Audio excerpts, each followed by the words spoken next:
राधा स्वामी जी गुरु की प्यारी संगत जी, आप सबका इस पावन सत्संग में तहे दिल से स्वागत है। आज की साखी का विषय है सत्संग करना क्यों जरूरी है। सत्संग वह जगह है जहां आत्मा को सच्चा सुख और शांति मिलती है। जैसे सूरज की रोशनी अंधकार मिटाती है, वैसे ही सत्संग जीवन के अंधकार को मिटाकर उजाला भर देता है। भाइयों और बहनों, साखी शुरू करने से पहले आप सबसे निवेदन है कि हमारे इस चैनल को जरूर सब्सक्राइब करें, क्योंकि इसी के माध्यम से आपको रोज नए नए सत्संग, साखियां और गुरु महाराज जी के वचन सुनने को मिलेंगे। और याद रखिए, एक एक सत्संग जीवन की दिशा बदल सकता है। तो आइए, मन को एकाग्र करके प्रेम से आज की यह साखी सुनते हैं। एक गांव में एक धनवान व्यापारी रहता था। उसके पास सब कुछ था, पैसा, परिवार, मान सम्मान, लेकिन अंदर से वह हमेशा बेचैन और दुखी रहता था। वह सोचता था कि मेरे पास सब कुछ है, पर शांति क्यों नहीं। एक दिन वह किसी सत्संग में पहुंच गया। वहां संत महात्मा ने समझाया, बेटा, सुख बाहर की वस्तुओं में नहीं, प्रभु नाम और संत संगति में है। वह व्यापारी नियमित सत्संग में आने लगा। धीरे धीरे उसका जीवन बदल गया। पहले वह क्रोधी था, अब शांत हो गया। पहले उसे नींद नहीं आती थी, अब चैन से सोता था। पहले उसे परिवार से झगड़े रहते थे, अब प्रेम से रहने लगा। यह कहानी हमें सिखाती है कि सत्संग आत्मा को शांति देता है।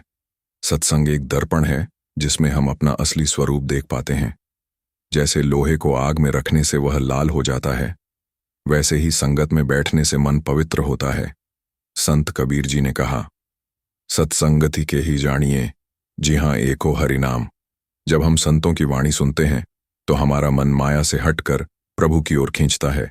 उदाहरण, जैसे कोई लोहे का टुकड़ा चुंबक के पास आता है तो आकर्षित हो जाता है, वैसे ही आत्मा सत्संग में गुरु के प्रेम और नाम की खिंचाव में आती है।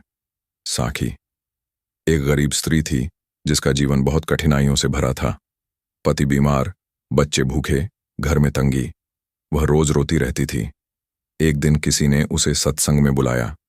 वह बोली, मेरे पास समय कहाँ है, मैं तो दुखों में डूबी हूं। फिर भी वह किसी तरह सत्संग में गई। संत ने कहा, बहन, दुख और सुख तो आते जाते हैं, पर नाम का सहारा स्थायी है। वह रोज सत्संग में आने लगी। धीरे धीरे उसके मन में हिम्मत आ गई। उसका परिवार भी बदलने लगा और भीतर से उसे शांति मिलने लगी। गुरु कहते हैं कि सत्संग आत्मा के लिए भोजन है। जैसे शरीर को रोजाना भोजन चाहिए, वैसे ही आत्मा को सत्संग और नाम भजन चाहिए। सत्संग से हम अपने दोषों को पहचानते हैं और सुधारते हैं। यह हमें प्रभु के करीब ले जाता है। इसलिए भाइयों और बहनों, सत्संग से बड़ा कोई धन नहीं। सत्संग करने से मन बदलता है, जीवन बदलता है और किस्मत बदल जाती है। आओ, मिलकर प्रार्थना करें कि हम नियमित सत्संग में जाएं, नाम भजन करें और गुरु की कृपा में जीवन बिताएं।